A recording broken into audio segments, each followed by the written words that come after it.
Dale and Victory wanted chocolate cake, but Mian wanted mocha cake. This recipe will hopefully fulfill all your requests. If you want to see me try something in the rice cooker, make sure you put it in the comment below.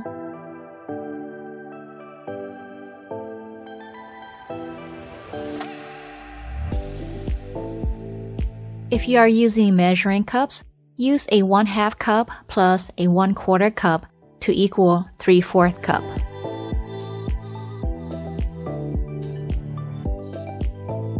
While looking at recipes, I noticed the only difference between a chocolate cake and a mocha cake is the amount of coffee you put in your mocha cake. Mocha cake is really a coffee cake with chocolate. So with a slight adjustment, you can turn this into a mocha cake. The full recipe is in the description box below, along with oven baking instructions, so make sure you check the oven baking section. And for vegan substitutes, make sure you check out the notes in the description box below.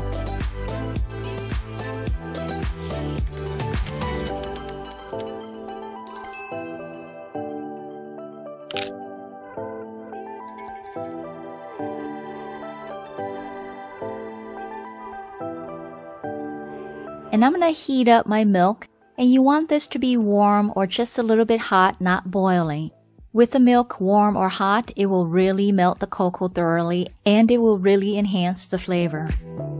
It takes about 1 minute until creamy and smooth, and our batter will be a bit runny, but this is very normal.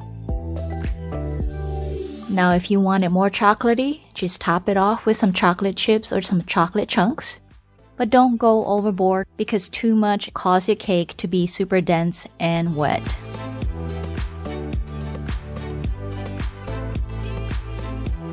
Now let's start our first bake, and keep in mind that one bake cycle is 5 to 10 minutes in hot, high heat, and then 20 to 25 minutes in warm heat. And this is after the third bake.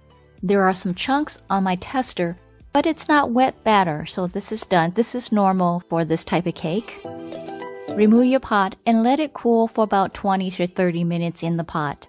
And then remove it completely out and let it cool for another hour if you are frosting your cake. The frosting is optional.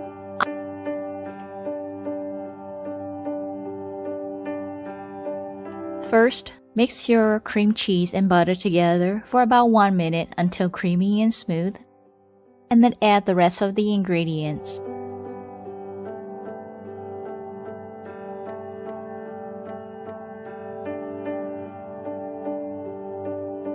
And I'm gonna use my spatula to mash it down first. Those of you who do this often, you know what happens if you don't do this. Yep, you get that puff of cocoa powder and powdered sugar in the air all over your counter.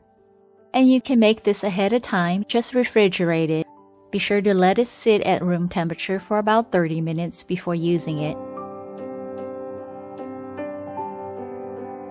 I love hearing from you, so please comment below, even just to say hi. If you do make any of my recipe, I would love to see them. You can email me or upload them into my rice cooker Facebook page, or tag me in any of these social media sites at Rice Cooker Baking. So if you've been watching my channel for a while, you know I'm terrible at frosting cake, so I'm gonna do my best here. I really appreciate you watching my video. I hope it was enjoyable. If you did enjoy it, hit the thumbs up button. And if you're new to my channel, welcome. Don't miss any of my recipes by clicking on that subscribe button and notification bell. I upload new videos every Saturday here on Life of Pang.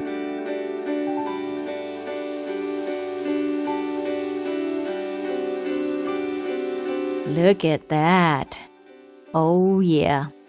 It's really dark.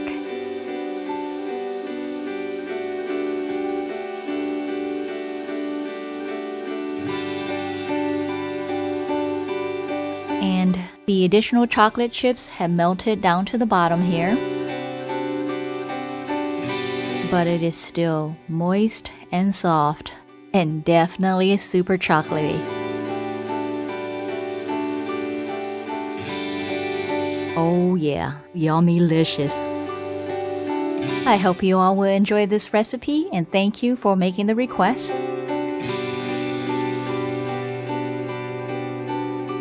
So until next week, happy baking in your rice cooker.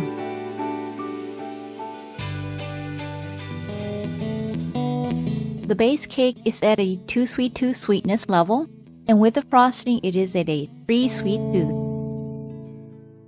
If you are new to baking in your rice cooker, there are a few important reminders to keep in mind. Recipes with 1 cup to 1.5 cup of flour is best for minimal baking time. Depending on your rice cooker, it will probably stay on cook for about 5 minutes, and then it's gonna go into the warm status. And this is completely normal. When baking, there's not much liquid, and so the rice cooker must go into this warm status to prevent it from overheating. But you don't have to worry. Your baked good is still baking in this warm state. Since we do have to come back and push that cook button again, set a timer for 30 minutes, and when the timer goes off, just press that cook button and then set another timer. Now, if you press that cook button and it will not go into a cook but keep staying on warm, that just means it needs more time to cool off. So just let it sit for another 10 minutes and try again. And you do have to repeat this bake process until your cake is done.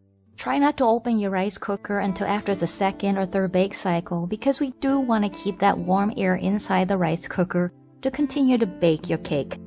And to test whether your cake is done or not, just use a chopstick, toothpick, skewer or knife, insert it into the center, and if it comes out clean without any wet batter, then your cake is done.